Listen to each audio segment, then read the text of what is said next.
됐어요? 네. 네, 한 주간도 평안하셨습니까? 네, 이렇게 인사하면 안 되긴 하겠죠. 네. 주 안에서 평안하시기를 바랍니다. 네, 잠을 툭 못 잤습니다. 이게, 그러니까 이번 주가요, 이제 이후에 계속 설명을 하겠지만, 오늘 설교가 사실 좀, 뭐라고 해야 될까?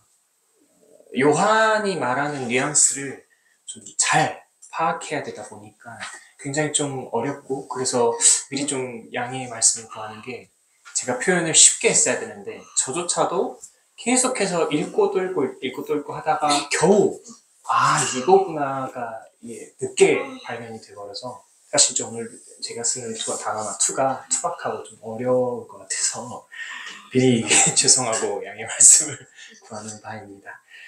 그래도 오늘 우리 아름다운 동행교회 이 공동체 가운데 주께서 우리 함께 하시고 깨닫는 은혜와 들을 길을 허락하시길 바랍니다.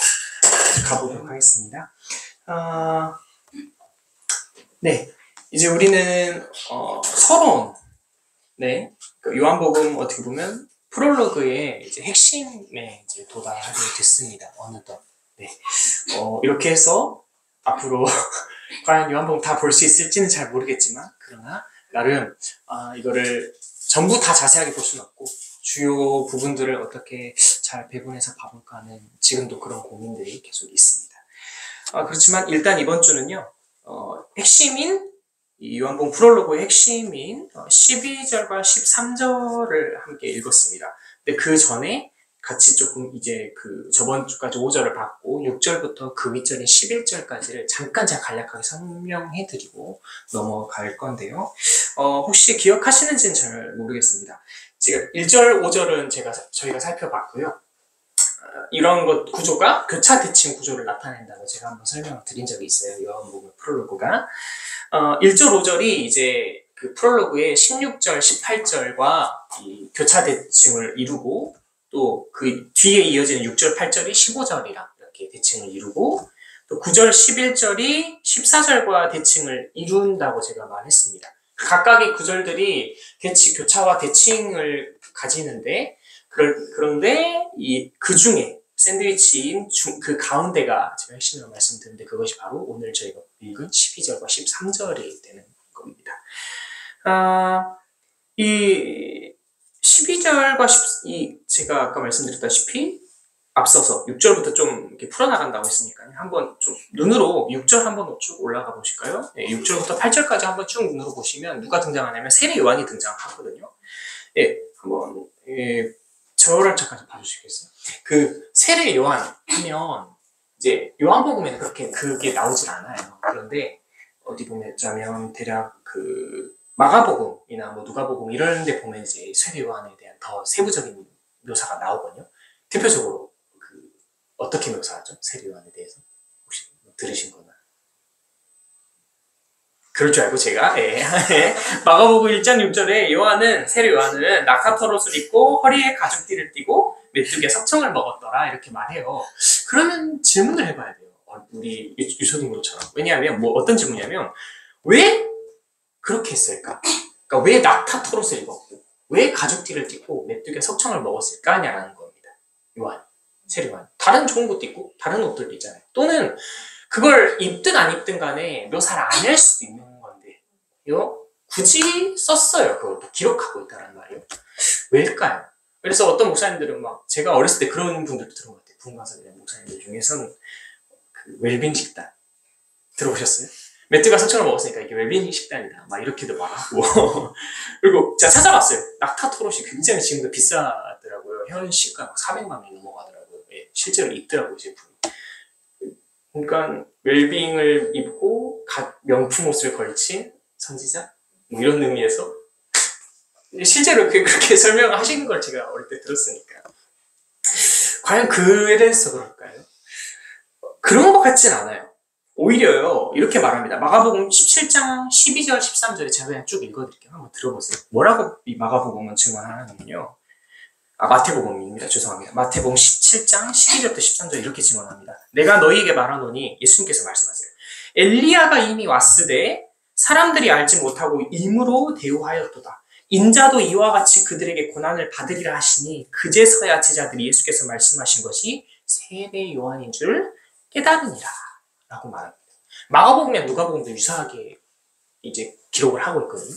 그러니까 다시 저희가 좀 새기자면 누가 왔다고 했죠? 엘리야가 왔다고 말합니다. 그것이 누구다? 예수님은? 그렇죠. 세례 요한이라는 거. 그러니까 결국 누구랑 누구를 매치시키는 거죠? 세례 요한과 누구를? 그렇죠. 엘리야 선지자를 매치시키는 거예요. 그러니까 이거 한번 찾아보기를 원합니다. 말라기서 4장 5절이거든요. 말라기, 오늘 본문을 표시해 놓으시고 한번 말라기 4장 5절 한번 찾아볼까요?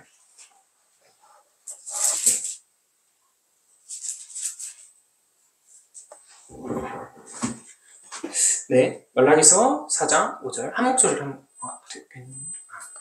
예, 알겠습니다. 네, 학습 말이거든요. 네, 알겠습니다. 찾으신 분들만 같이 한번 읽어보도록 하겠습니다. 시작.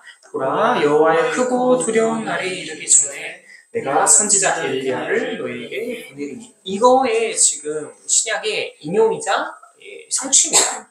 그러니까 세례 요한은요, 구약 선지자 엘리야의 연속을 비추고 있자 동시에 이 예언의 성취를 지금 보여주는 겁니다. 그러니까 요한복음 21장 21절에도 그래서 세례 요한이 더 나와요. 요한복음 오늘 본문 쭉 밑으로 가면 21절에 가면 또 나와요. 또 문때 그러면 누구냐? 엘리야냐? 네가 엘리야냐? 사람들이래요. 그러니까 당시 사람들이 딱 요한의 등장만 보고도 그걸 암시할 만큼의 그런 존재였다라는 거예요. 그러니까 세례 요한이 결국 요한복음에서도 마찬가지고 다른 복음서도 마찬가지지만 특히 오늘 요한복음 내에서 그 세례 요한의 등장이 갖는 의미가 뭐냐 이렇게 설명합니다. 오늘 특히 6절을 눈으로 한번 지금 보세요. 요한복음 1장 6절에 보면 이렇게 말합니다. 특정한 사명을 위해서 하나님께로부터 보내심을 받은 사람이다 라고 지금 요한복음 내에서 설명하고 있다는 겁니다. 네. 동일하게 그 의미는 구약의 모세도 또는 다른 여러 선지자들도 또한 이 세례 요한의 모형이 된 엘리야도 그와 같았다라는 겁니다. 그러니까 누가 보냈다라는 거죠? 특정한 사명을 위해 하나님으로부터 보냄을 받은 자들이라는 거예요. 그런데 이거를 어떻게 또 이해해야 되냐면 결국 구약의 많은 선지자들, 모세도 마찬가지고 엘리야도 마찬가지고 많은 선지자들은 다 누구의 모형이었다는 걸 지금 이야기한다는 겁니다. 그렇죠. 예수 그리스도라는 거예요. 그러니까 결국 예수님도 누구의 보내심을? 아버지 하나님의 보내심을 받았으나 그러나 구별점이 있는 것은 이들은 모두 그리스도의 예표이자 그림자의 모형이었다는 거예요. 세례 요한도 마찬가지였다는 거예요. 그러니까 그의 등장이 갖는 의미가 뭘까요? 그러니까 등장부터가 언약의 성취를 근거한다는 거예요. 그러니까 등장부터 딱 시작된다는 거예요. 이 말라기 예를 들면 구약의 말라기 시대 말라기 이 말씀을 쥐고 메시아를 기다리고 있는 사람은 정말 이걸 믿음으로 기다리고 있는 사람은 세례 요한의 등장을 보면서 행색이 엘리야와 같네? 이걸 보면서 여호와의 크고 두려운 그날이 임했나? 여호와의 구원하신 그날이 도래한 건가? 라는 이렇게 자절주의 이걸 알 수 있게 한다는 겁니다. 그 등장만. 그러면 그의 사명이 뭐였을까? 이 6장 이후에 6절 이후에 그러니까 7절 8절까지도 이렇게 설명합니다. 그가 빛에 대해서 증언하러 왔다. 이렇게 말하고 그래서 그가 만나는 사람마다 그가 보는 모든 사람마다 빛을 믿도록 하기 위함이다 라고 이 사명을 두 가지로 설명합니다. 여기서요 먼저 증언이라는 게요 요한복음에 어떤 언어로 쓰여져요? 법정적 언어로 쓰여져요. 법정적 언어. 그러니까 무슨 의미인지 아시겠죠? 네. 법에서 법정적인 의미로 쓴다는 겁니다. 마치 그 말은요 이거와 같아요. 아벨의 죽음이 땅에서 호소하였다라는 그 구조를 읽어보신 적 있으실까요? 그러니까 그의 그러한 모습만으로도 그걸 계속 드러내고 있는 거거든요. 마치 이런 의미처럼 세례 요한의 등장과 그의 모습만으로도 어떻게 하고 있다는 거죠? 무언가를 증언하고 있다라는 법정적인, 그러니까 증인에 대한 법정적 증인에 대한 의미를 지금 내포하고 있다는 거예요. 누굴 증언한다는 거죠? 그렇죠. 이후에 구절에 나올 세상에 오신 참 빛이신 예수 그리스도에 대해서 증언하다라는 의미로 지금 사용되고 있다는 겁니다. 그런데 그것을 통해서 세례요한이 모든 사람이 자기로 말미암아 믿게 하려 함이다라고 또한 덧붙여서 소개하고 있어요. 그러니까 이것은 결국 세례요한이 증언의 목적을 의미하는 겁니다. 그러니까 그의 증언이 어떤 목적을 가지느냐 이런 의미라는 거예요. 그러니까 강조점은 세례요한 자신은 빛이 아니다라는 겁니다. 반대는 뭐죠? 자기가 빛이 아니고 그러니까 누군가 지금 빛이라는 거예요. 그것을 자기는 어떠한 자다? 증언하는 자다라는 걸 지금 요한복음 6절부터 8절까지 드러내는 겁니다. 딱 이러고 끝나는 게 아니에요. 그러니까 결국 누굴 고대하게 하는 거죠? 마치 빛인 줄 알았는데 난 빛이 아니야 라고 소개하니까 진짜 이후에 등장하는 참 빛을 고대하게끔 하는 거예요. 이 문맥상. 그것이 9절에 지금 이어지는 겁니다. 9절 한 목소리로 함께 읽어볼까요? 시작. 참빛 세상에 와서 각 사람에게 주는 네. 참빛이 누굴까요? 그러면 네. 결론은 예수님이지만 요한복음 1장에서 지금 바로 인용할 수 있는 것 말씀이죠. 태초에 계셨던 말씀이라고 지금 1장 그렇게 소개를 하고 있어요. 그래서 그 말씀이 어떻게 했냐 이 9절부터 11절엔 세상에 와서 각 사람에게 비추었다라고 말합니다. 참고로요 오늘은 간략하게 소개하고요. 다음 설교 때 이제 제가 남은 그 프롤로그의 부분들을 설명하면서 교차 대칭이니까 이것을 같이 인용해서 자세하게 제가 설명을 드리도록 하겠습니다. 일단 오늘 간략하게 보는 거니까요. 그렇게 알아들으시면 될 것 같아요.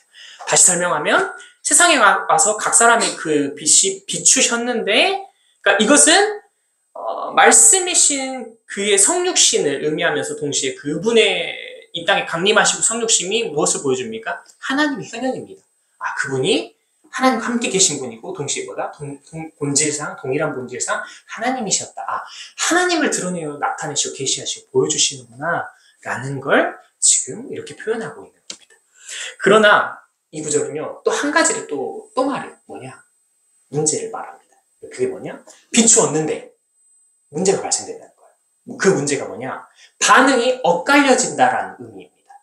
그러니까 비추었는데 이렇게 말하면 돼요. 어떤 아가들은 어떻게 잘못된 반응을 하는 거예요. 어떤 아이들은 좋은 반응을 하는 겁니다. 이제 그걸 또 설명을 드릴게요.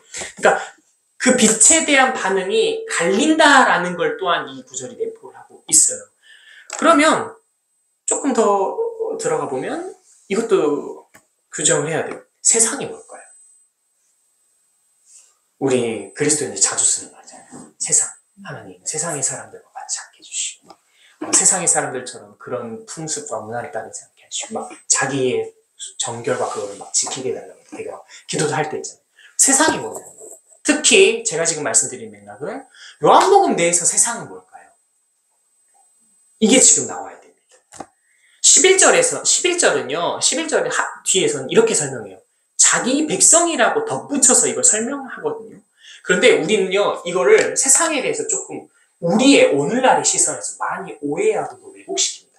이 왜곡시키는 요소 중에 하나가 좀 철학을 인용해서 죄송하긴 하지만 신플라톤주의 때문에 그래요. 쉽게 말하면 이원론 사상 때문에 그렇습니다. 그러니까 쉽게 더 이야기하면 이원론 사상이라는 게 뭐냐면 저 세계는 이상향이고 선하고 아름답고 우리 모두가 추구할 세계예요. 근데 이 세계는 우리가 사는 이 세계는 뭐죠? 어떻게 받아들여요? 네, 저급하고 썩었고 더럽고 추악하고 빨리 탈피하고 벗어나야 되는 그런 대상으로 여긴다는 거. 이게 이원론, 신플라톤주의 이원론이에요. 플라톤주의의 영향을 받은 거거든요. 그런데 이것이 이제 기독교 내에 들어오기도 했어요. 들어와요, 실제로. 초기 초대를 거쳐서 이제 중세교회에서 이게 쭉 들어오거든요, 많이. 지금도 우리가 이렇게 이해해요. 어떻게 이해합니까? 이 이해에 따라서. 마치 선과 악의 대립으로 봐요. 그러니까 영화를 보면 악마의 세력, 천사의 세력이 어떠죠? 엄청 싸우잖아요. 선과 악의 권선징악의 요소를 가지고 굉장히 둘이 다툰단 말이에요. 그러니까 마치 하나님을 대적하는 악의 세력이 하나님과 같은 어마어마한 파워와 힘을 있는 것처럼 우리가 생각을 하면서 어떻게 해요? 날마다 영적 전쟁이 일어나는 것을 막 생각을 해요. 그러니까 영적 전쟁이 그런 의미는 아니라는 걸 지금 말하고 싶은 겁니다. 그러니까 그들의 파워가 하나님과 같지 않다라는 거예요. 그런데 우리는 이원론 사상 때문에 그들의 파워가 마치 하나님과 같고, 그래서 하나님의 나라를 막 공격하고, 심지어 우리도 공격하는 것으로, 그러니까 마치 세계를 이분법적으로 이게 뭐든지 사고를 하는 거예요. 무엇도요? 우리의 복음도, 또 요한복음을 보는 것도. 그래서 이것 때문에 세상에 대해서 우리가 어떻게 인식하냐는 겁니다. 세상. 악한 것으로만 인식한다는 거예요.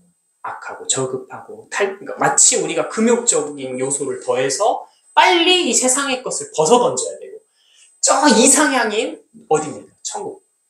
천국을 나아가야 돼. 막 그렇게 생각을 해요. 맞을까요? 이래버리니까 우리가 좀 그럴 수 있었지만, 조금 우리가 되돌아가는 요소가 전도할 때마다 늘 옛날 어르신들이 강조했던 거. 불신지요.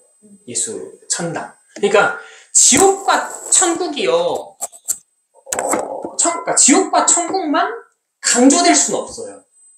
또는 우리의 구원받음이나 우리의 죄사함이 지옥과 천국의 그 개념에만 달린 건 아니거든요. 그런데 아주 쉽게 가르치기 위해, 단순하게 선포하기 위해서 너무 그것만 한 나머지, 너무 이분법적으로 우리가 너무 좀 이렇게 속되게 말하면 안 되지만 광신적으로요, 그것에 너무 목매여 버렸어요. 그렇다 보니까 오늘 우리가 가진 세상의 개념도 어때요? 요한복음이 설명하는 것과 완전히 달라졌어요. 그냥 저급하고, 마치 우리가 우월의식을 가지듯이, 우리 믿는 자들은 다 깨끗하고 다 막 정결하고 하나님께 칭찬받고 상급이라 말하면 안 되지. 상이지. 상을 받고 그런 존재들인데, 이 세상 사람들은 어때요? 그날이 되면 다 그 불구덩이에 던져지고, 그렇게만 인식하고 끝내버리는, 그런 인식으로 이 구조를 본다는 말입니다. 앞으로 3장 16절도 그렇게 실제로 봐요. 저 세상, 이 세상, 이렇게 분할했어요. 신천지랑 뭐가 다른가요? 싶습니다.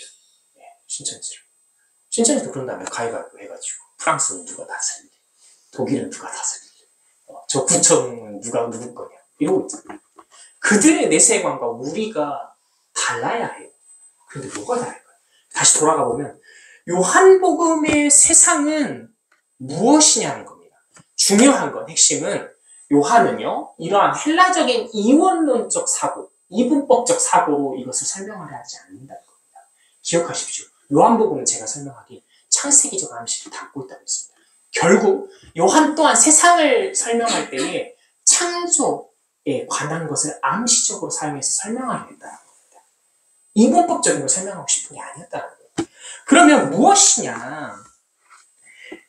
요한은 이렇게 말합니다. 창조의 관점에서 말씀으로 말미암아 세상은 창조되었다는 걸 먼저 깔아요. 그러니까 그 말은 뭐냐면, 세상이 말씀으로부터 창조가 되었음에도 불구하고 어떻게 한다는 거예요? 말씀을 거스르고 거역한다라는 것에 지금 요한은 포커스를 맞추고 설명합니다. 그러니까 요한이 말하는 세상은 결국 뭐냐? 주를 거역하는 자들 말입니다. 하나님을 향해 거역하는 자들을 첫 번째 말해요. 그러나 그것은 동시에 하나님이 그 거역을 다 아시고도 그들을 사랑으로 그들을 사랑하시고 은혜를 베푸시기 위해 강림하시고 오셨다. 그들을 품으시는 대상이다라는 게 또한 동시적으로 두 번째 나타납니다. 다시 설명하자면 결국 세상은 이제 후에 말미에 언급할 거지만 누구를 말하냐? 유대민족을 말합니다. 유대인들을 말합니다. 정황상 스스로 하나님에 대해서 내가 다 알고 믿었다. 나는 다 의인이다. 나는 주의 백성이다. 라고 자부했던 그들을 전 찍어서 먼저 된 그들. 이제 자세한 사항은 또 뒤에 말씀을 할게요. 그러니까 핵심은 결국 11절까지 핵심을 눈으로 보시면 뭐죠? 자기 땅에 오셨으나 자기 백성을 어떻게 했다는 거예요? 거절했다는 거예요. 그게 세상의 특징이고 세상에 대한 요한복음의 설명입니다. 그러니까 그걸 두고서 막 다른 걸 설명할 필요가 없다는 거예요. 왜? 요한의 관점으로 요한복음을 들여다봐야 돼요. 그래야 요한복음 전체 맥락에서 예수에 대해서 어떻게 요한이 말하고 있고, 그래서 그걸 통해서 예수에 대한 복음을 어떻게 설명하는가를 바르게 볼 수가 있지. 안 그러면요, 오늘 이따가 설명할 영접도요, 뚝 떼가지고 우리식으로 사용해요. 그러니까 다 내가 중심되어서 신앙생활을 하게 되거든요. 그게 다 내 시선으로 바라본 내가 주인되어 있는 성경의 해석과 관점 때문에 그렇습니다. 다시 돌아가 볼게요. 결국 11절까지의 핵심은 세상이 받아들이지 않았다는 거예요. 거역하고 그걸 알지 못했다는 게 있거든요. 근데 보세요. 11절까지의 개념만 보면 암울하잖아요. 암울해요. 11절로 끝나버렸으면 진짜 통탄하죠. 왜? 이 땅에 관한 그 누가 감히 자기의 능력으로 참빛이신 그를 알 수 있냐라는 거예요. 가능성이 없어지거든요. 그런데 요한이 12절과 13절을 서원의 핵심으로 둔 이유가 바로 여기 있습니다. 요한의 의도는 그러나 그 중에 영접하는 자가 있다더라 라고 오늘 설명하기 위한다는 겁니다. 자, 12절 이제 한 바퀴 들어보도록 하겠습니다. 헬라어를 조금 풀으면 이렇게도 설명이 돼요. 제가 한번 읽어드릴게요. 그러나 누구든지 그를 영접하는 자들, 곧 그의 이름을 믿는 자들에게는 하나님의 자녀가 되게 하는 권세를 주셨다. 이렇게 말을 하기도 합니다. 첫 번째요. 이 본문에서는 좀 이제 앞에가 이게 한글 번역본은 이게 생략이 됐어요. 그래서 잘 안 들어가는데 두 가지가 생략이 되는데 뭐냐면 첫 번째 이 헬라 호소이라고 하는데 이게 그 영어를 하시면 좀 아실 수 있는데 관계대명사 대절 같은 느낌이에요. 관계대명사절이거든요. 뜻은 누구든지 모든 사람에게 이런 뜻인데 있긴 하지만 그러나 이 기능이요 어떤 기능을 하냐면 명사적인 기능이에요. 그러니까 무슨 말이냐면 뒤에 나올 하나님의 자녀가 되는 권세를 받은 대상에 대해서 규정하고 정의하는 역할을 합니다. 그러니까 쉽게 말하면 뒤에 그러니까 영접하는 자를 말해놓고서 이 기능이요 뒤에 나오는 자녀가 되는 권세를 받는 대상이 누구냐, 어떤 자들이 권세를 받을 수 있느냐, 이걸 설명하기 위한 겁니다. 그리고 이제 또 바로 등장하는 게 대라고 하는 이 그러나라는 거예요. 그러니까 그러나라는 걸 통해서 이제 한글 번역본은 이게 생략이 됐지만 반전을 주는 겁니다. 역전. 그러니까 어떤 역전이죠? 11절까지 내용에 대한 완전한 반전과 역전을 주는 거예요. 그 가운데 있더라. 영접하는 자가 있더라. 그러니까 그것이 누구다라고 이제 곧 설명한다라는 겁니다. 영접하다. 이 뜻은요, 아우리스트 동사, 그러니까 부정과거 단순 시제거든요. 단순 과거 시제의 능동직설법으로 쓰여 있어요. 뜻은 영접하다, 받아들이다. 뭐 상이 그렇게 막 확 달라지진 않습니다. 그런데 핵심은 그거예요. 그를 영접하다. 그가 그러니까 결국 말씀이신 예수를 말하잖아요. 그러면 물어봐요. 영접이 뭐냐? 아까 세상의 개념이죠. 우리는 영접을 어떻게 사용해왔죠? 지금까지? 교회에서. 어떻게 받아들여왔죠? 저는 어릴 때 그걸로 배운 기억이 나요. 영접기도. 네, 영접 또 글귀가 있죠. 언제 많이 사용하셨냐면 초등학교 때 이제 학교하고 나가면 선생님들이 이제 학교 앞에서 이제 막 아이들 자기 반 맡은 애들을 막 이제 이렇게 인사하기도 하고 동시에 그 옆에 친구들 안 믿는 친구들 있으면 전도를 하시죠. 꼭 그리고 나서 전도를 하다가 좀 꾸준히 오래 이야기하게 되고 딱 이렇게 붙들리게 된 아이들의 마지막 단계가 뭐죠? 영접기도였어요. 영접 글귀를 읽게 하고 그러고 나서 뭐라고 말할까요? 아, 너 이제 예수님 믿는 사람이야. 그래요. 그럴 수 있는 세대였다고 찹시다 그래요. 네.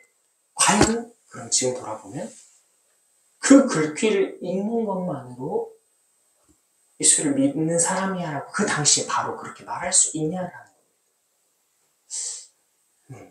조금 생각을 해봐야 돼요. 왜냐하면 그러니까 그게 완전히 모든 게 다 틀렸고 지금까지 다 깐끌이 그냥 부서져야 된다 이걸 이렇게 극적으로 말하고 싶은 건 아닙니다. 사실 좀 조심스러워요. 사실 저도 이렇게 말하면서 제가 지금 말씀드리고 싶은 사항은 우리는 기존의 영접이라는 것을 어떻게 받아들이고 살았냐면 구원의 선행 조건으로 받아들이고 살았다는 거예요. 그러니까 구원을 얻기 위한 수단이자 구원을 받기 위해선 꼭 반드시 거쳐야 하는 하나의 단계로 생각하고 있었다는 거. 근데 과연 영접이라는 개념이 그런 단계적인 개념이 아니냐는 거예요. 요한이 그런 의미로 지금 여기에 담고 있냐는 겁니다. 그래 버리니까요, 그래서 우리는요, 아까 제가 말씀드린 것처럼 이 구조를 그런 전도에 뚝 떼가지고 이용해요. 영접이, 그러니까 이것만 가지고 구원을 받을 수 있다 말하기도 하고, 또는 영접이 구원의 도구가 되는 선행 조건으로 전락시키는 거죠, 우리가. 또는,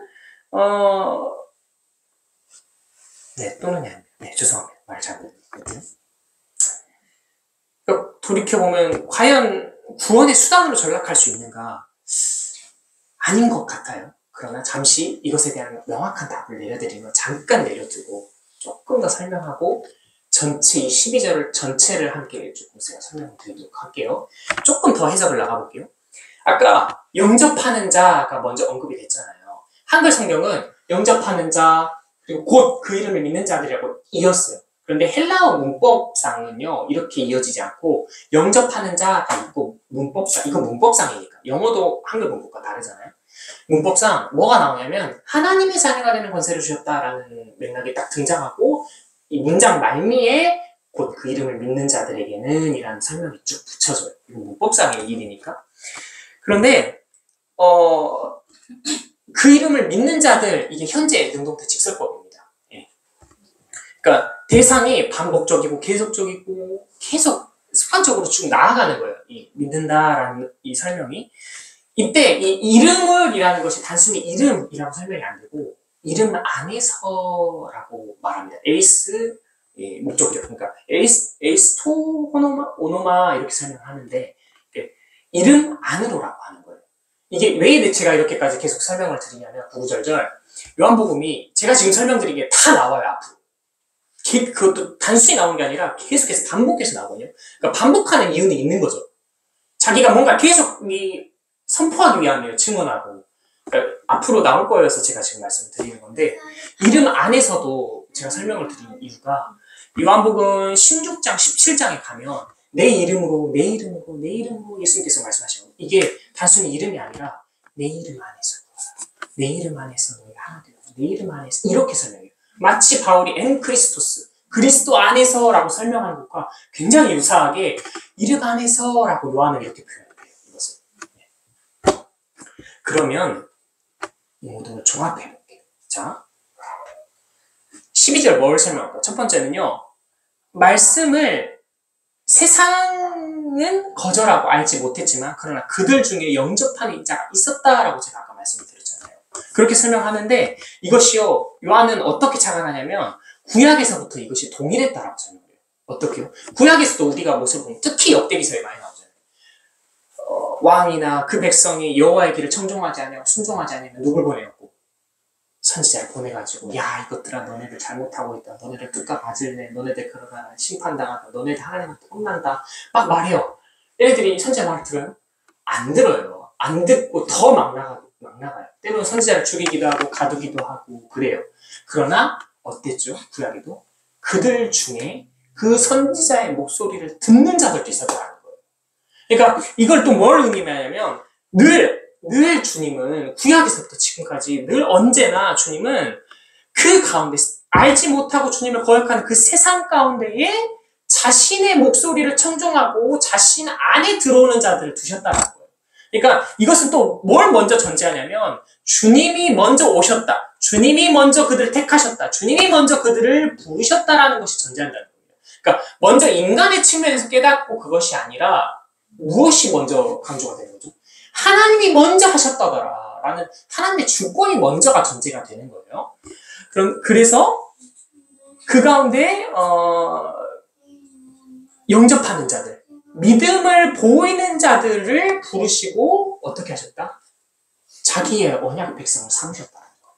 그리고 그들에게 언약을 두시고 계속해서 언약을 갱신하셨다는 거예요. 육 때까지 예수 그리스도의 성취의 그날까지 계속해서 그들을 통해 역사하셨고 그들 가운데 말씀하시며 그들 가운데 약속을 계속해서 생각나게 하셨다는 겁니다. 구약부터 동일했다는 걸 말해요. 지금 근데 그것이 언제? 예수 그리스도께서 이 땅에 오셨을 때에도 동일했다는 거예요. 자기 백성에게 왔는데 자기 백성이 알지도 못한다. 그러나 클라이막스, 절정은 그 가운데 찾고 보는 자들, 믿는 자들이 있더라 라는 걸 설명한다. 그들에게 결국 12절은 뭘 말하냐? 그들에게 하나님의 자녀가 되는 권세를 주셨다라고 설명하는데 요한은 12절의 핵심이다. 그러니까 영접이 뭐냐, 그 이름이 뭐고, 믿는 자들이 뭐냐, 이걸 구구절절 다 분해해서 설명하려는 의도가 있는 게 아니라, 영접하는 자는 묘사하길 그것이 뭐, 그가 누구, 그것이 더 누구냐, 명시적으로 그 이름을 믿는 자들이다, 영접하는 자는. 그런데 그들에게 주님은 하나님의 자녀가 되는 권세를 주셨다라고 선언하는 데에 핵심이 있는 겁니다. 네. 조금 더 설명을 해볼게요. 자, 여기서요, 그런데 그 이름을 믿는다라는 것을요, 어떻게 설명하냐면, 이름에는요, 그게 있어요. 이름은 단순한 표식이나 표징이나 칭호가 아니에요. 그러니까 이름 안에는요, 대상의 성품과 존재 자체, 정체성이 들어가 있거든요. 그러니까 예수님의 이름 안에 뭐가 들어가 있겠어요? 당연히 예수님의 존재와 정체성 자체가 들어가 있는 거예요. 그러니까 예수의 이름은 그가 말씀이셨던, 태초에 말씀이셨던 하나님이심과 성육신하심에 관한 아버지의 뜻이 온전히 담겨져 있습니다. 이게 어떻게 나타나냐면, 우리가 그 예배 전에 고백하는 이에수스라는 단어 있잖아요. 이게 어떻게 된 거냐면, 이 단어는요, 맨 처음에 히브리어예요. 여호와. 하나님의 이름이, 하나님이 자기를 나타내셨는데, 여호와라는 것의 단축형과 구하다, 구원하다라는 히브리어 단어가 결합을 해요. 그래가지고 뭐가 나오냐면, 히브리어 여호수아라는 말이 나옵니다.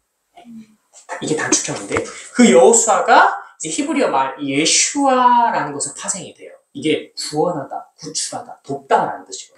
이것이 헬라어로 응용되면 뭘까요? 우리가 부르는 예수스, 예수입니다. 그러니까 예수란 이름 안에 뭐가 담겨져 있죠? 구원이에요. 하나님의 구원하심이 담겨져 있는 거예요. 그분의 자기 백성을 향한 그 뜻이 그냥 정수가 담겨져 있는 거예요. 그러니까 목사님 말씀이 맞아요. 예수는 그리스도십니다. 이 고백으로 그냥 진짜 끝나는 거예요. 모든 크고 모든 포괄적인 그 큰 은혜와 진리와 원리가 그냥 이 부름 이 말에 그냥 담겨 있는 겁니다. 제가 표현이 잘 안 되네요. 요한의 의도는 결국 그렇습니다. 예수와 하나님의 이름과 그 하나님의 영광을 지금 결합시키는 겁니다. 이 구절. 이것은 아버지 하나님과 아들 예수 그리스도의 관계를 보여주는데, 그 두 분이 하나 되신 관계이다라는 걸 요한은 또한 묘사하는 것이고요. 결국 이러한 의미에서 예수를 만나는 것은 하나님을 만나는 것이라고 표현할 수도 있겠습니다. 예수님이 이래요. 고별설교쯤 가서 나를 본 것이 아버지를 본 것이다. 뭐 이렇게 표현을 또 하시거든요. 요한의 예수의 묘사는 창세전부터 영광을 누리셨으며 하늘에서 오셨다는 것을 스스로 완전히 알고 계시고, 하늘에서 오신 구속의 주님이심을 자신을 믿으라고 세상에 분명히 드러내시는 분으로 묘사합니다. 결국 그런 의미에서 영접한다는 것의 의미는 이렇습니다. 단순 구원을 얻기 위한 수단이나 조건, 선행 단계에서의 임무 수행을 말하는 것이 아니라, 또는 율법적이거나 문자적으로 그것을 지켜라라는 의미에서 선포하는 개념이 아니라, 영접하다라는 것은 마치 이러한 의미와 원리로 설명할 수도 있습니다. 그 이름을 믿는 자들이 믿음으로 말씀이신 그분에 대하여 충성하는 것을 말하기도 하고, 신실함을 가진 것을 말하기도 하고, 예수를 온전히 신뢰하는 것을 말하기도 하며, 주의 교훈을 인정하는 것이기도 하고, 감사로 그분을 향해 신앙 고백을 하는 것을 말하기도 합니다. 영접한다는 것은 이 모든 걸 끌어안는 개념이기도 합니다. 다름이 조금 느껴지시나요? 단순히 이걸 고백해, 이걸 지켜라는 의미가 아니라, 결국 예수 그리스도를 인격적으로 알아가고 인격적으로 믿고 함께 그렇게 걸어가는 그 모든 것을 포괄하는 개념이라는 거예요. 근데 우리는 그걸 뚝 떼가지고 어떻게 설명하냐? 어떨 때만 적용하냐는 거예요. 전도할 때만. 그 전도가 아닐 수도 있어요. 교회 숫자를 채우는 그 개념에만 그 영접을 뚝 떼어가지고 적용할 수도 하고 사는, 그러고 있을 수도 있다. 그러나 요한의 의도는 그렇지 않습니다. 영접하는 자, 그 이름을 믿는다라는 것에 나온 요한의 의도는 예수와 이 믿음으로 의롭다함을 여긴 이제 우리 이 백성을 향해서 예수 자신과 법정적인 언약의 관계를 맺게 하신다라는 데 요한의 의도가 있습니다. 결국 그러니까 예수를 믿는 우리와 그리스도와 언약의 관계가 이제 맺어지는 걸 의미한다. 그런 의도로 쓰고 있어요. 그러니까 오늘 우리와 그리스도 간의 인격적 관계, 그리고 우리가 그리스도 안에 젖어서 유기적인 삶을 살아가는 것, 그것을 영접하다라는 것으로 지금 표현하고 싶어 하는 겁니다. 어려운 개념이고 단순히 표현이 잘 안 돼요. 왜냐하면 너무 우리가 잘못 사용해버려가지고 그런 측면이 있거든요. 더 나아가 보도록 하겠습니다. 그래서 그런 그들에게 영접하는 자, 그 이름을 믿는 자들에게 하나님의 자녀가 되는 권세를 주셨다라는 거예요. 여기서요 주셨다, 그러니까 아까처럼 부정과거 시제 능동직설법으로 사용되고, 이때 권세라는 게 엑수시아, 헬라어로 말하면 엑수시아라고 말합니다. 이게요, 그러니까 권세, 권속, 권한, 권리라는 뜻으로 해석이 됩니다. 더 나아가면 하나님의 자녀가 되게 하셨다. 이것 또한 단순 과거 시제 부정사로 중간태로 사용이 되고 있네요. 그러니까 권세의 목적을 또한 이것이 나타냅니다. 종합하면은 이래요. 영접하는 자는 그 이름을 믿는 자라는 것으로 같이 일치를 시켜요. 요한은 그들에게 하나님의 자녀가 되게 하는 권세를 주셨다라는 거예요. 근데 이때의 권세는요, 잘 들으세요, 능력이 아니라는 겁니다. 파워가 아니에요. 권세, 권속입니다. 네. 그러니까 이걸 표현하면 이것은 먼저 된 세상, 자기 백성, 그러니까 제가 아까 유대민족이라고 말했죠. 그들이 잃어버린 거. 그들이 잃어버리고 이제 자격도 없고 원래부터 상관도 없는 오늘 우리죠. 우리들이요. 우리가 예수 그리스도 안에서 하나님의 언약 백성이 되는 특권을 받은 겁니다. 그러니까 수동태인 거죠. 주셨다라는 거예요. 그래서 이것에 대해서 그렇게 표현합니다. 권세를 주셨다고 표현하거든요. 그래서 우리가 그래서 그것을 받은 거죠. 이것을 신학적으로 말하면 뭐냐? 양자됨입니다. 그러나 조금 구별되는 것은 영접하는 자, 예수를 믿는 자들은 하나님의 자녀, 테크논이라고 하나님의 자녀가 되게 하셨어요. 그러나 기억해야 돼요. 오직 예수 그리스도만이 하나님의 아들, 휘오스가 되십니다. 이거에 대한 구별이 있어요. 그러니까 우리는 양자됨이에요. 우리의 자녀됨. 그런 의미예요. 그러므로 아들 예수 그리스도는 아버지 하나님과 우리 오늘 믿는 자들을 어떻게 하시는 거이냐면 언약적인 관계로 지금 그 사이에서 역할하시고 중보자로서 지금 역할하시는 거예요. 끊어진 그 관계를 창세 범죄 이후에 끊어진 관계를 붙이시는 분을 지금 요한이 지금 묘사하고 있다는 거예요. 그런 의미에서 믿는 자들에게 뭘 준다? 하나님의 자녀가 되는 것을 주셨다. 그러니까 쉽게 말하면 원래 주님이 창조하셨던 그 모습을 어떻게 회복하시고 계신다는 걸 지금 보여주는 거예요. 예. 설명할 필요가 없지만 무엇이 전제가 될까요? 전부 다 우리의 능력과 우리의 열심이 아니라는 걸 말합니다. 모든 출발이요. 지금 요한복음의 출발 자체가 주님이 역사하시고 주님이 일하신다는 걸 지금 전제하고 있어요. 그런데 그걸 갖다가 우리는 영접의 개념을 우리가 마치 이 사람 전도해서 막 너는 영접시킬 것을 설명하는 게 말이 아니라는 거예요. 그렇지 않다는 거죠. 그러니까 우리가 잘못 사용하고 있을 수 있다는 거예요. 정리해서 제가 한번 말씀을 드릴게요. 결국 뉘앙스를 그래서 잘 읽으셔야 됩니다. 요한복음 특히나 그래요. 한번 읽어드릴게요. 영접하는 자, 곧 그 이름을 믿는 자들에게는 하나님의 자녀가 되게 하는 권세를 주셨다. 뉘앙스가 좀 읽히시나요? 제가 설명드리기 위해서. 지금은 아니더라도 꾸준히 한번 읽어보시면서 뉘앙스를 읽으셔야 하는 좀 그런 부문이긴 합니다. 네, 더 가보도록 하겠습니다. 13절입니다. 13절 이렇게 해석할 수도 있어요. 그들은 혈통에서나 육체의 뜻에서나 사람의 뜻에 나지 않고 하나님께로부터 난 자들이다 라고 이렇게 해석할 수 있습니다. 이때요, 부정이 3번이나 반복돼요.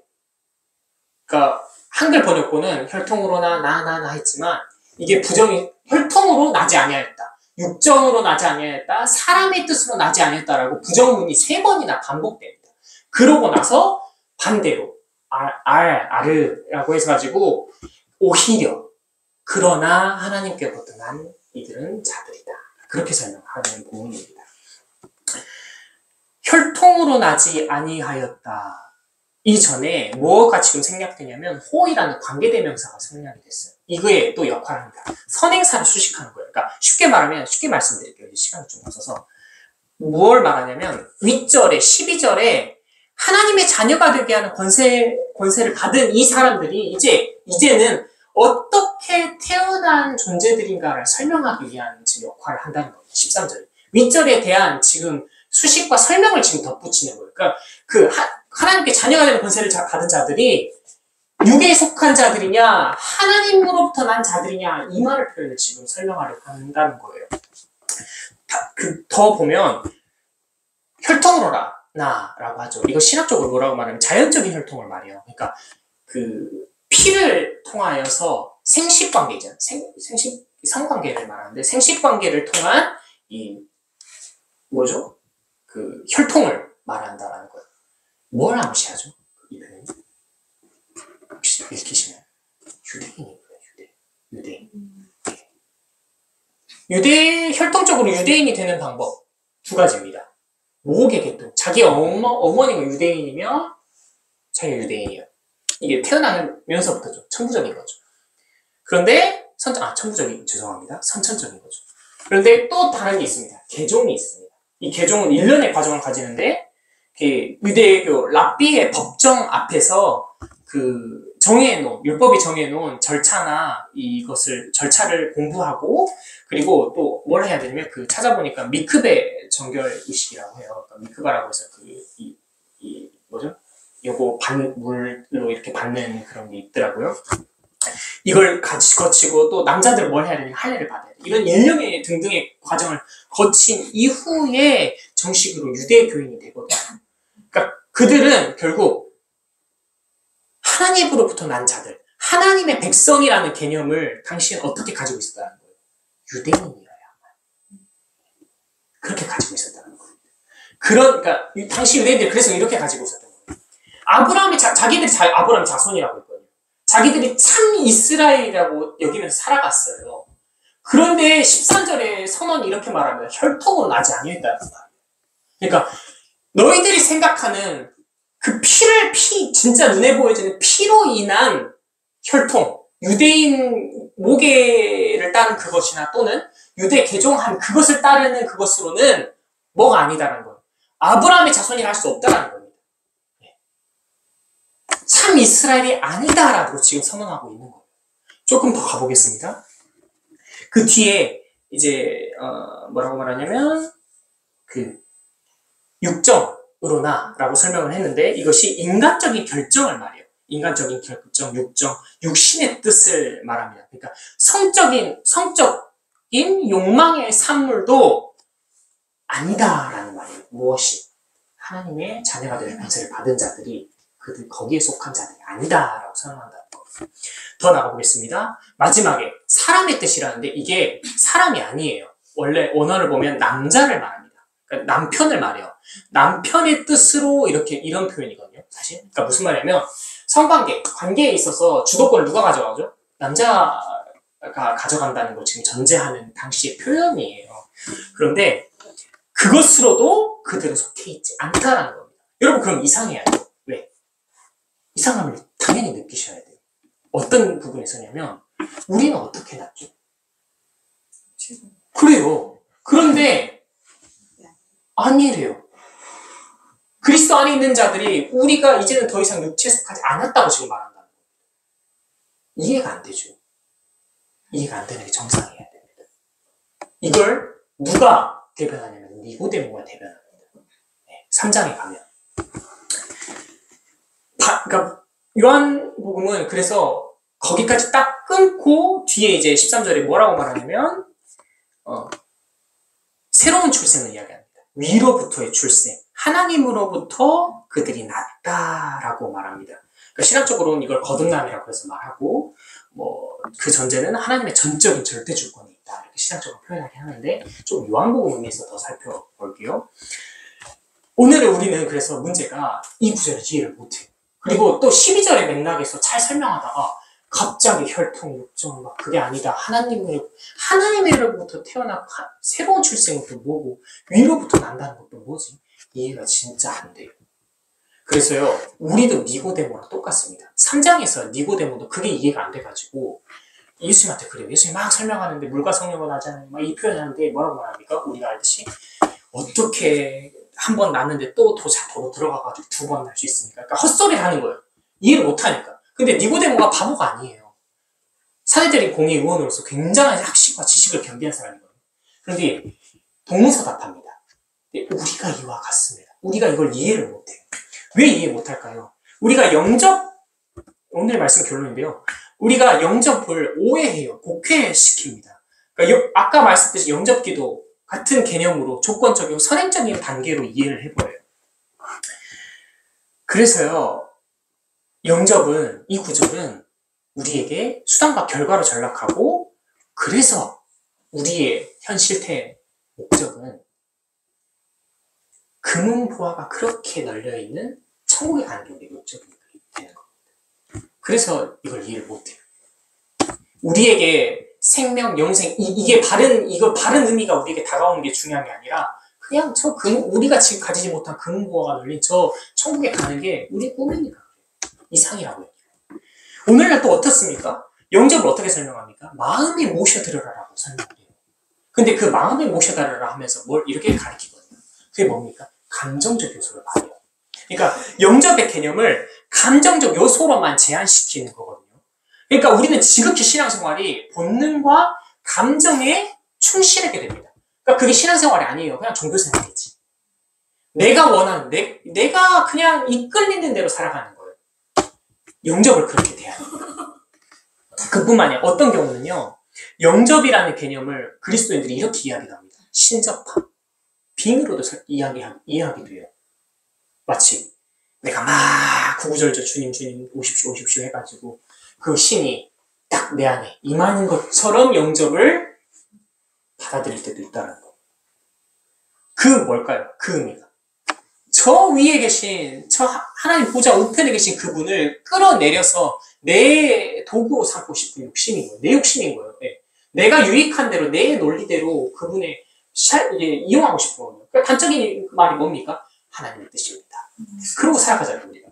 이건 하나님의 뜻이지 않을까? 이렇게 생각하잖아요. 그게 일환이 돼서 오늘날 한국 땅에 수많은 교주들이 나옵니다. 기독교 인구가 현재 25년 기준 828만, 이단 집계 포함일까? 모르겠는데 828만이라는데 단순히 2만이면 한 명만 있는 게 아니라 828만 명이 2만이면 널려있는 거죠. 다 자기 식대로, 자기의 본능대로, 자기가 원하는 대로 영접을 하는, 자녀가 되는 권세에 대해서 해석합니다. 그뿐만이 아니에요. 오늘 본문을 곡해하는 이유는 영접뿐만이 아니라 예수의 이름을 우리는 알지도 못하고 관심 없어 합니다. 그런데 참 아이러니한 건 우리는 주님의 십자가를 그렇게나 부르고 오늘날 교회는 주님의 십자가를 그렇게나 원해요. 왜일까요? 십자가가 부족이 돼 있어요. 그러니까 십자가 하나의 상징이 아니에요. 그러니까 그리스도의 죽으심과 부활을 우리가 그 너머에서 보는 게 그게 아니라 뭐죠? 십자가 그 자체가 합법적인 그리스도인들의 부족이 되어 있는 거예요. 그거 들고 뭐합니까?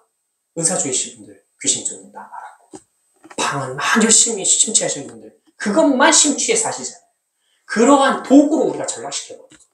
그러니까 진정한 예수의 이름에 대해서 그 이름을 믿는다는 것에 더 이상 깊게 묵상하고 깊게 그것을 내면하는 게 집중하지 않아요. 그냥 예수의 피 부르기만 바쁘지. 그 의미를 생각하지 않죠. 마지막으로. 그러니 이제 나오는 하나님께로부터 난 자들이다. 새로운 출생이다. 위로부터 난 생명들이다. 영적인 생명이다. 이걸 알아들을 리가 없다는 거예요. 그 모든 게 다 왜곡되고 자기식으로 받아들이는 거예요. 그러니까 뜬금없이 여기는 거예요. 13절을 지금. 근데 13절은 프롤로그의 핵심이에요. 어떻게 이걸 설명해야 될까? 한 주간 너무 힘들었습니다. 지금도 말이 너무 어렵잖아요. 정말 죄송해요. 오늘 제가 죄송합니다. 어떻게 설명하는 게 좋을까 하다가 정말 참 감사하게 제 안에 감동이 있었던 게 이거였어요. 요한복음 1장 12절 13절을 우리가 잘 익히 알고 있는 창세기 2장 7절 한번 놓고 대비해서 생각해보세요. 교차해서 2장 7절 무슨 말이죠? 하나님이 아파르라고 하는 이 흙을 들어서 어떻게? 그게 생기를 불어넣으시니 사람이 생명이 되었더라. 이 말씀이거든요. 이거 한번 교차해서 한번 마지막 생각해보세요. 13절이 뭘 의미하는 거죠? 느낌이 오시나요? 혹시? 그래요. 맞아요. 맞습니다. 그러니까 구약에 하나님이요 사람을 창조하셨잖아요. 그런데 요한복음 1절부터 말하는 게 뭡니까? 전에 제가 저번 첫 설교 때 말했어요. 우리는 흔히 성자 예수님을 창조했다라는 그 그림에 끼워 맞출 생각을 안 해봤어요. 그런데 요한의 증언은 말씀이 태초부터 계셨고 모든 만물이 그로부터 말미암았다. 그로부터 나지 않은 게 없다라고 말해요. 그러니까 창조 때도 계셨던 분. 오히려 창조 때도 사역하시고 일하셨던 동일 본질에서 하나님으로 지금 딱 요한이 등장을 시킨단 말이에요. 그러니까 구약에 하나님이 천지를 창조하셨고 하셨던 그분이 이제 신약에 이 땅에 오셔서 친히 자신을 계시하시고 드러내시면서 하시는 사역이 뭐라는 겁니까? 새 창조를 하라는 거예요. 범죄함으로 말미암아 하나님과 끼어진 그 관계를 회복시키시느니 생명을 잃어버린 그들에게 무엇을 주게 오셨다는 겁니다. 새 생명을 불어넣으신 거예요.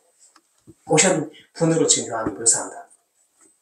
그런 의미에서 구약에 사람에게 생기와 생명을 불어넣으셨던 그 하나님이 지금 어디? 너희 가운데 나타나셨다는 거예요. 새 창조하시는 하나님으로 나타나셨다는 겁니다. 이겁니다. 그래서 제가 쉽게 말씀드려요. 그래서 믿는 자들, 그를 영접하고 그의 믿음을 보인 자들은 하나님의 자녀가 되는 권세를 주셨는데 자녀로 다시 회복해 하셨는데 그러므로 그들은 더 이상 어떻다는 거예요? 이 세상의 권세와 권속이 육신의 권속에 속한 것이 아니라 누구에게? 하나님에게 하나님의 생명을 공급받은 자들이라는 거 이걸 말한다. 창세기를 떠올리셔야 합니다. 그래서 하나님의 형상을 주께서 그리스도께서 이제 형상을 회복시키시고 있다는 것을 요한복음이 지금 묘사하고 싶다라는 겁니다.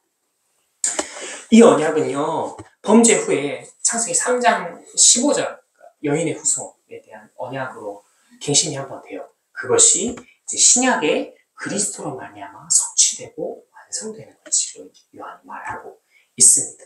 그러니까 예수님은 요한복음이 묘사한 예수님은 새 창조를 행하시는 분, 나아가 이 세상에 생명을 주시는 분으로 묘사하고 있습니다. 그래서 더 붙이자면 요한복음 전체는 예수님을 초림을 굉장히 초점을 맞춰요. 죽으시고 구원하시는 그 초림에 대해서 굉장히 포커스를 맞추는 전제를 깔거든요. 그리고서 이것도 명시합니다. 오신 것 자체가 자신을 거역할 걸 미리 아시었다라는 걸 전제합니다. 아시고 오셨다는 거죠. 죽으시기 위해서. 그리고 세상이 자기를 거역하나 아까 말했듯이 그의 이름 안에 거하는 자들을 자녀 삼으셨다라고 오늘 12절에 설명을 합니다. 명심하셔야 될 건 13절의 증언에 따라 참 이스라엘은 아브라함의 자손은 우리가 아는 눈에 보여지는 피, 혈통에 따른 유대인에 따른 자들이 아브라함의 자손이 아니라 결국 창세기 때부터 창조의 때부터 애초부터 그리스도 안에 믿음으로 있는 자들이 아브라함의 자손이었다는 거죠. 참 이스라엘이었다는 거죠. 히브리서 11장에 이걸 더 묘사를 하긴 하죠. 결국 우리는 오늘 말씀을 보면서 이걸 기억해야 됩니다. 아무것도 우리 스스로는 깨달을 것이 없다라는 거. 전제하는 거죠. 제가 설명할 필요가 없이 그게 미리 전제가 되고서 결국 프롤로그의 핵심은 주님의 역사, 주님, 그리스도, 예수, 주님의 그 역사와 사역이 고스란히 핵심으로 담겨져 있는 구절입니다. 우리는 세상과 같이 깨닫지도 못하고 영접하지도 아니하고 알 수도 없었으나 그러나 우리에게 그러한 은혜를 부으셨다라는 핵심이 있습니다. 그러한 사실을 두고서 우리가 마치 오늘날 교회에 된 우리가 우리 스스로 일군 것처럼 생각하면 안 된다는 거죠. 우리의 노력으로 지금도 초신자들을 누구를 전도해가지고 영접할 수 있을 것처럼 생각하면 절대 안 되고, 또한 우리 스스로도 그의 이름을 믿는다는 것을 내 실력으로 생각하면 절대 안 된다는 거예요. 내가 자녀가 된 권세, 권속받음이 세상이 말하는 부와 명예라는 개념을 실어서는 절대 안 된다는 거예요. 그런데 그렇지 않잖아요. 우리는 하나님의 자녀가 됐다라는 권세를 굉장히 부와 명예와 성공적인 개념으로 인식을 해요. 저도 그렇게 자랐어요.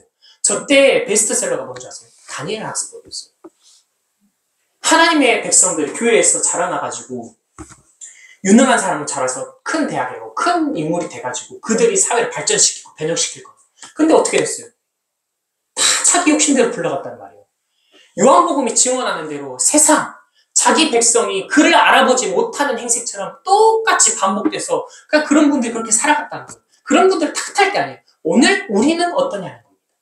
우리는 그 자리에 앉으면 안 그럴까요? 우리는 그런 사람이 되면 안 그럴까요? 우리도 그와 같은 연약함을 가진 자들입니다. 그러니 그리스도인이라면 주 안에 있는 자들이라면 날마다 내가 믿고 의지하고 신뢰하는 그 모든 개념과 그것들을, 그리고 그 대상이 되신 주님을 바라볼 때 그냥 감사가 나오거든요. 아까 영접함이 그래서 제가 말했죠. 그 모든 끌어안는 포괄적인 것이었잖아요. 아, 주님이 내 안에 역사하시기에, 주님이 오늘도 내 안에 강권히 붙들어 주시기에 내가 그리스도 이름 안에 있기에 가능한 일이구나 라는 것으로 살아가야 합니다. 결국 우리가 할 수 있는 건 감사밖에 없는 것 같아요. 참 부끄럽고 참 기적적인 이 개념이 그런 것 같습니다. 한 가지 여담으로 좀 덧붙이자면 안타까운 것은 이 요즘 트렌드는요 이래요. 젊은이들, 청년들의 트렌드는 하나님의 자녀가 되는 권세를 어떻게 하냐면 트렌디로 알아요. 유행이죠. 최신 유행이에요. 이런 인식해요. 유행을 압도하는 것을 이제 인식하기 시작하겠다는 거거든요. 그래서 단적인 예로 이런 거예요. 물론 모든 게 다 나쁘다는 건 아니지만 분별하고 검증해야 하는데 그걸 삭제하고서 SNS에 뭐 릴스나 쇼츠나 뭐든 다 뜨면 교회가 다 따라가요. 검증도 없이 이게 바를까 오를까 성경에 그렇게 해서 그게 없이 그냥 다 합니다. 교회가 홍보되기 위해서, 교회가 조금 알려지기 위해서, 우리 단체가 조금 보이기 위해서. 그들의 취지는 그럴 수도 있어요. 세상의 문턱을 낮추기 위해서 그렇다. 그래 뭐 취지는 좋죠. 그럼 검증이 있어야 합니다. 진단이 필요해요. 그런데 과연 그게 있느냐?